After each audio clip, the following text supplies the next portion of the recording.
Pour 2024, on s'attend à ce que les bourses progressent en fait assez peu. 2023 a été une bonne année avec plus de 15% de progression et l'économie continue de ralentir sur le début d'année 2024 et donc devrait selon nous entraîner une petite pression sur le résultat qui sont aujourd'hui attendus à la hausse mais qui devraient pour nous finir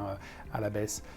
Donc un début d'année plutôt volatile et pas bien orienté et en revanche sur la deuxième partie de l'année avec des valorisations qui sont d'ores et déjà raisonnables a priori, nous attendons à ce que les marchés rebondissent et finissent l'année légèrement en hausse.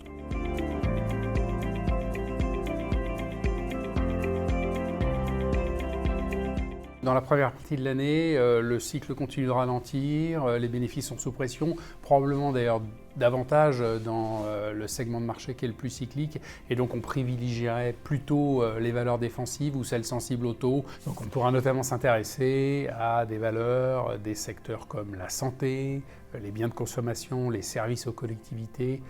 qui sont d'ailleurs des secteurs qui ont contre-performé en 2023 et qui sont valorisés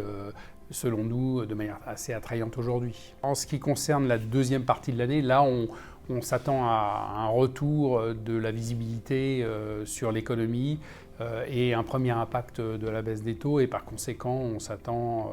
à ce que les valeurs plus cycliques ou de croissance se comportent mieux et c'est vers celles-ci qu'on réorienterait nos portefeuilles.